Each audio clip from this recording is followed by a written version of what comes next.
My marriage is failing and I don't know what to do. This is probably going to be a long one. I'm not very good at putting my thoughts/feelings into words, so sorry if I seem to ramble. My husband, 27M, and I, 28F, got married 9 months ago and have been together for 4 years. My husband is the type of person that stays to himself unless it's absolutely necessary or completely unavoidable. He's quiet and doesn't really talk to anyone unless he really enjoys their company. He's a gamer and prefers to spend his free time alone playing video games. We joke that he's a hermit because he hates leaving the house. If we do have to go anywhere, he gets really anxious after about an hour or two in public before he's begging me to go home. On the other hand, I love talking to people I care about and seeing them often. I like for my husband to be nearby or in the same room whenever possible, even if we're doing different things. I take every chance I have to get out of the house, but I don't really enjoy going places and doing things by myself. I try to find those little opportunities for connection, but it's been a struggle. Now the problem. 3 nights ago, we got into an argument that ended with me sobbing, begging him for more attention and affection, and my husband telling me, "I ask about your day and eat dinner with you sometimes. You should be grateful for that. What more do you want?" I'm not even sure how the argument started that night, but it wasn't the first time we've had this fight, and it's gotten progressively worse since the wedding. Whether it's his phone or computer, my husband is always glued to a screen, and he doesn't even bother to look up at me when I try to talk to him. It has gotten to the point where he will come home from work and sit outside in 95-plus-degree heat for hours to play on his phone without being disturbed. He'll only come inside for food or to use the bathroom until it's time for bed, and he'll do this all without ever saying a word to me.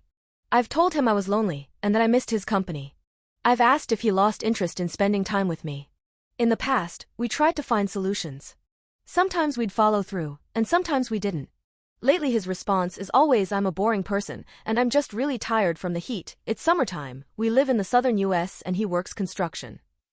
But his comment about being grateful is a new low for us, and while emotionally I'm still starving for his attention, I don't know how to move past this. I know my husband idolizes his parents' marriage, separate and content. They spend most their time apart and only really come together for meals and sleeping, and the occasional check-in or serious conversation here and there. While I adore my in-laws and can clearly see how in love they are, I do not want my own marriage to be like theirs at all, and my husband knows this. So why should I be grateful for the bare minimum, if I can even call it that? What the fuck does that even mean, anyway? Does he think I don't deserve more? Am I not worth the effort to him? I'm angry. I'm hurt. I am so fucking sad. I don't want to wear my wedding ring. I don't want to share a bed with him. I'm not even interested in talking to him anymore. I've come to the realization that I don't want to be with someone who makes loving me feel like a chore. My best friend thinks I should try talking to him again, tell him how I feel and try to work it out. I don't think it will get us anywhere, as there's no point in having the same conversation in hope that it will suddenly change things. We've tried couples therapy before getting married. It did help us through some problems we were having, shout out to the Gottman method, but my husband complained about it a lot. He didn't see the point of the activities we did each session and straight up refused to do the homework assigned to us. I'd suggest trying therapy again if I thought it would help, but I don't see any outcome that makes me feel like he's paying me more attention without making my husband miserable. Divorce feels like a massive jump, and it would be super messy. Both of our names are on the deed to the house, all of our money is in one shared bank account, and his mom just co-signed for a car with me and added it to her insurance policy to help us save money. Our state requires a minimum 6-month separation period before filing. My husband has made it clear that he's 100% against divorce being the solution to our problems, so I don't think he would let it be a peaceful or easy separation. Even now, as I type this, my husband is outside, watching a movie on his phone. He hasn't made a single attempt to talk to me today, except to ask if I paid a medical bill. I've been crying ever since he told me to be grateful. I feel trapped in a failed marriage. It's like the last 4 years were all for nothing, and I don't know what I'm supposed to do in this situation. Update. First off, I want to say thank you to everyone that commented. I read as many as I could. You guys are not very nice, but this is Reddit, and I do appreciate some of the insights offered. Second, I want to answer some reoccurring questions. No, my husband was not always like this.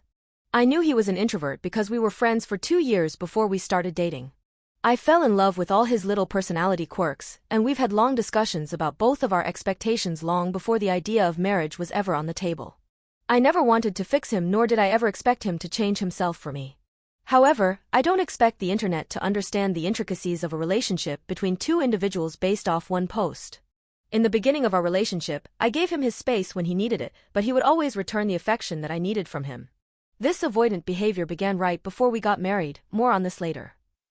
My husband is not autistic. He was tested twice as a child, as I found out from my MIL. He's just very antisocial.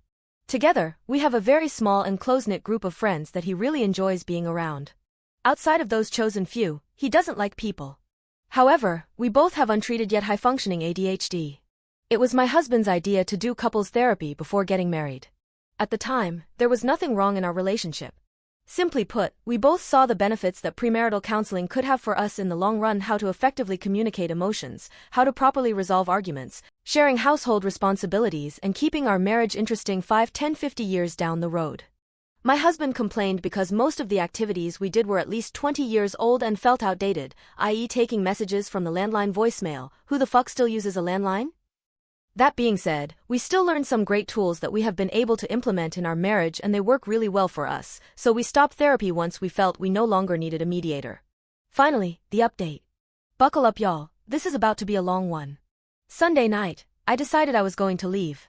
I knew I needed some genuine time and space away from my husband to get my head straight and figure out if a divorce was really what I wanted in this situation. So I called my parents and arranged for them to keep my dog for a couple of weeks. Yesterday morning my best friend told me she was getting a guest room ready for me, and I started packing up my things. My husband came home from work a little early and saw all my stuff by the front door. He started crying and asked between sobs if I was leaving. All I did was nod my head and continued packing. What happened next feels like a blur. It's important to note here that a storm had knocked our power out earlier that morning and it had not come back on at this point, so the house wasn't as cool as usual. My husband's crying became faster, and I heard him mumble something about a headache. He dropped his work stuff and stumbled to a bathroom, then started vomiting. Curiosity got the best of me, and when I peeked in to check on him, I knew something was wrong. His breathing had become shallow and rapid, and he was sweating more now than when he had walked in. He looked pale, and was slurring his words a little. When I put my hand on his neck to see if he was okay, his skin was clammy and burning up. I realized in this moment that there was a strong chance he was having a heat stroke. I helped my husband out of his work clothes and into a cool shower, then went find him some loose-fitting clothes and ice packs. Once he was out of the shower and dressed, I drove him straight to the small emergency room down the street. After an initial assessment, it was determined that my husband was probably not having a heat stroke, but severe heat exhaustion. His body temperature started coming down after they put one of those air-filled cooling blankets over him, but he was still very weak and dehydrated.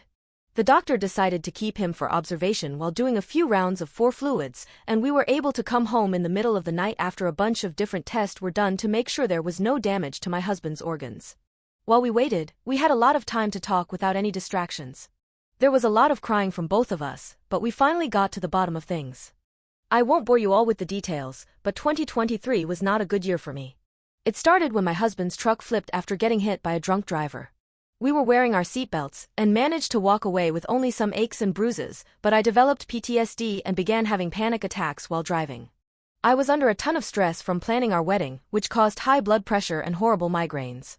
At the same time, I was experiencing massive burnout from working in healthcare the last 4 years and during the COVID pandemic.